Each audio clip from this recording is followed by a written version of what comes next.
Hello नमस्कार, स्वागत आहे तुमच्या सगळ्यांचं नवीन एका व्हिडिओमध्ये। तर आज आहे मार्गशीर्ष महिन्यातील दुसरा गुरुवार। तर इथं माझा स्वयंपाक पण चालू आहे। तर भाजी झालेली आहे आणि चपात्याची कणिक सुद्धा भिजवून ठेवले। तर इथं मी प्रसादासाठीचा शिरा बनवलाय, थोडा जास्तच बनवलाय, प्रसाद पण होईल आणि बाकी इतर सगळ्यांना म्हणजे थोडासा जेवणासोबत खायला सुद्धा होईल म्हटलं।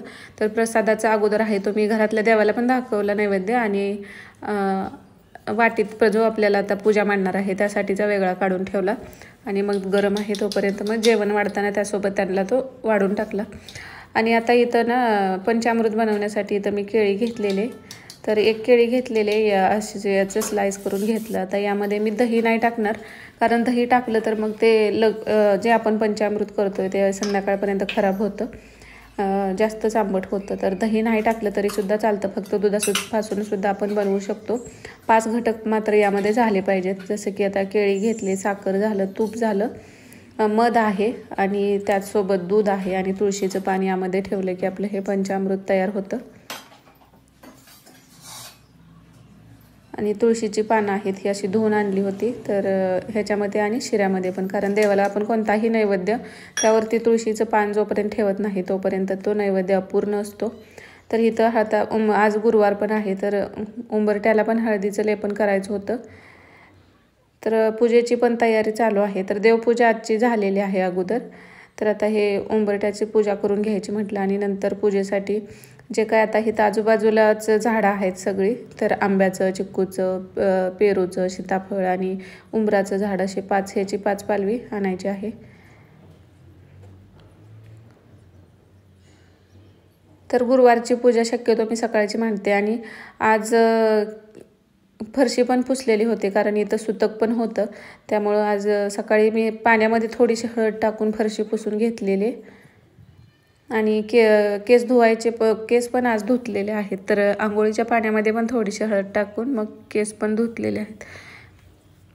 तर आपल्याकडे सुतक वगैरे अशी अडचण असेल तर मग आपण त्या दिवशी धुवू शकतो, कारण गुरुवारी केस धुणे किंवा फरशी पुसणं टाळलं जातं, पण असं काही असेल तर मग ते तुम्ही धुवू शकता, किंवा मासिक धर्म त्याचा 5वा दिवस 6वा दिवस असेल तर त्यावेळेसुद्धा तुम्ही केस धुवू शकता। तर स्वयंपाक वगैरे सगळं म्हणजे लवकर उठलं की थोडंसं लवकर आवरतं, मग सगळं स्वयंपाक वगैरे आवरल्यानंतरच मी ही पूजा करायला किंवा मांडायला घेते। देवपूजा तेवढी सकाळची होते आणि ही पूजा आहे ती मग 12च्या आतपर्यंत आपण कधी पण करू शकतो। आणि 12पर्यंत माझं वाचून वगैरे सगळं झालं होतं। आणि आज गुरुवार आणि नेहमीच आपलं आता स्वामी समर्थांची जी नित्यसेवा असते ती पण ह्याच्यासोबतच मग वाचून घेते दोन्ही पण। स्वामी समर्थाचं असेल तर ती मी रोजचं 3 अध्याय वाचते, कारण मग असं 3 अध्याय वाचलं की 8 दिवसात पारायण पूर्ण होतं। एक वेळा तारक मंत्र आणि 1 माळीत जप करते, एवढं मी म्हणजे नित्यसेवा आहे एवढं करते डेली।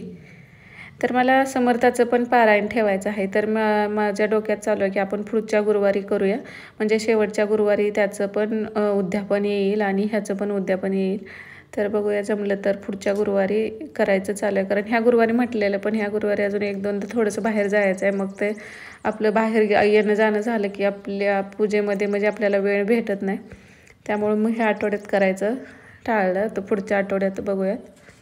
तर आता इथं गुलाबाचं फूल होतं, तर देवीसाठी लक्ष्मीला शक्यतो लाल गुलाबाचं फूल प्रिय आहे, पण इथं ना आता थंडीमध्ये खूप सगळा मवा ह्या झाडावरती पडतोय, बारीक किडं असं मव्याचं जे असतात बघा, जे थोडं हातानं त्याला दाबलं तर ते लाल होतं अगदी। तर आता इथं म्हटलं ह्याच्या 5 पालव्या आहेत त्या गोळा करून आणूयात। तर इथं सीताफळाचं आहे, आता पलीकडे पेरूचं आहे, चिक्कूचं आहे, आंब्याचं आहे, तर त्याची सगळी पानं आणली आणि उंबराचं। तर सकाळी आज हळदीच्या पाण्याने फरशी पुसलेली होतीच आणि मग यावरती मी आता रांगोळीनं स्वस्तिक काढले, त्यावरती हळदी कुंकू टाकलं आणि हे वस्त्र टाकून घेतलं। तर अगदी साधी सोपी जशी आपण पूजा मांडतो तशा पद्धतीनेच मांडून घेत आहे। तर यावेळी उद्यापन 4थ्या गुरुवारीच येते, म्हणजे काही वर्षी 5 गुरुवार येतात तर काही वर्षी 4 गुरुवार येतात। तर ह्या वर्षी 4 गुरुवार आहेत आपल्याला पूजेसाठी आणि 4थ्या गुरुवारी उद्यापन करायचं आहे, पण त्या दिवशी एकादशी पण आहे। तर बऱ्याच जणींना असा प्रश्न असतो की एकादशीला उद्यापन करावं की करू नये, तर तुम्ही एकादशीला करू शकता उद्यापन। आणि ज्यांना म्हणजे काही अडचण वगैरे आली किंवा करू नाही शकलो तर आपण येणाऱ्या पुढच्या गुरुवारीसुद्धा उद्यापन करू शकतो. असं काही नाही, म्हणजे अडचण आली तर ते पुढच्या गुरुवारी केलं तर म्हणजे मार्गशीर्ष जरी संपला तरी येणारा दुसरा महिना असतो त्यातलं पहिल्या गुरुवारी तुम्ही उद्यापन करू शकता. तर इथं समई लावून घेतली, समईची पूजा केली आणि आता जो कलश आहे तो तयार करून घ्यायचा. तर कलशामध्ये पाणी टाकून आता कलशाला स्वस्तिक वगैरे काढून ठेवायचं. आता पूजेसाठी सगळं लागणारं साहित्य एकाच ठिकाणी आणून ठेवलं की मग असं एकदा बसलं की आपल्याला पूजा करता येते. तर स्वस्तिक काढताना त्याला मध्ये कट न देता अशा पद्धतीने स्वस्तिक काढून घ्यायचं. यामध्ये नाणं, सुपारी, हळदी कुंकू, अक्षता, फूल टाकून घेतलेलं आहे आणि पाणी अर्ध्याच्या वर तरी आपल्याला कलश भरायचा आहे, म्हणजे कलश भरेल इथपर्यंत पाणी टाकायचं.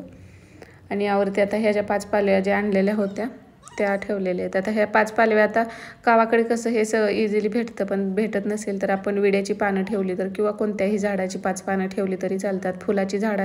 फुलांच्या झाडाची ठेवली तरी सुद्धा चालतात. तर कलशाला असं मंगळसूत्र, नारळ ठेवला. अगोदर म्हटलं हे नारळाची आपण पूजा करून म्हणजे ह्या कलशाची अशी पूजा करून घेऊया. आपण नंतर जे काही डेकोरेशन आहे ते आपलं करू शकतो, पण मेन हा कलशच आहे. तर अशा पद्धतीने ह्याच्या अगोदर पूजा करून घ्यायची आणि मगच तुम्हाला जो काही मुखवटा वगैरे तुम्ही डेकोरेशन करता ते तुम्ही करून घेऊ शकता. तर अशा पद्धतीने कलश स्थापना केलेली आहे. आता इथं गणपती बाप्पाची अगोदर स्थापना करायची. तर सकाळीच मी इथं मंदिरात म्हणजे देवपूजा करताना अभिषेक केलेला आहे. तर आता फक्त मी याच्यावरती गणपती म्हणून सुपारी ठेवलेली. तर हळदी कुंकू अक्षता व्हायच्या आणि ओम नमो गणपती महा म्हणत गणपती बाप्पांना नमस्कार करायचा. आणि इथं माता लक्ष्मीची मूर्तीसुद्धा ठेवलेली आहे. आता फोटो असेल तर मूर्ती घेऊ नका, म्हणजे नसेल तर म्हणजे मूर्ती असेल तर फोटो घेऊ नका असं सांगतात, म्हणजे कथेमध्ये तर सांगितलेलं आहे. शक्यतो मूर्तीच घ्या म्हणून सांगितले. तर दोन्हीतलं एक घ्यायचं आहे आणि मूर्ती नसेल तर मग फोटो तुम्ही घेऊ शकता. तर माता लक्ष्मीसाठी मी हे गुलाबाचं लाल फूल प्रिय आहे. कमळाचं फूल भेटलं तर ठेवू शकता, पण आता इकडं आपल्याकडे भेटत नसेल तर मग तुम्ही असं कोणतंही एखादं लाल फूल ठेवू शकता. एक विडासुद्धा इथं ठेवलेला आहे. विड्यावरती पण हळदी कुंकू अक्षता फूल वाहून घ्यायचं आहे. आणि इथं गणपती बाप्पासाठी गुळ खोबऱ्याचा नैवेद्य दाखवायचं आहे. आणि फळं आता माझ्याकडे केळी पिकलेलीच होती आणि बाकीची फळं आज संपलेली होती, तर फक्त डाळिंब होतं तेच मी ठेवलेलं आहे. नंतर आपली जे कथेची प्रत आहे किंवा पुस्तक आहे ते इथं ठेवून त्याचीसुद्धा हळदी कुंकू अक्षता वाहून पूजा करून घ्यायची. आणि प्रसादासाठीचा इथं पंचामृत आणि शिरा बनवलेला आहे, ते पाण्याचा चौकोन करायचा आणि त्यावरती ते ठेवायचं आणि 3 वेळा नैवेद्याच्या बाजूने असं पाणी फिरवायचं.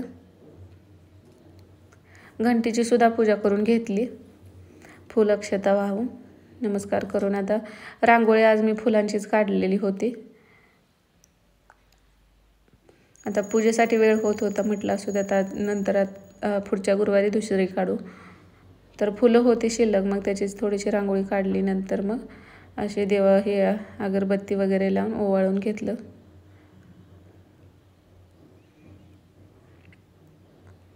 तर अशी आहे आजची छान अशी दुसऱ्या मार्गशीर्ष गुरुवारची पूजा.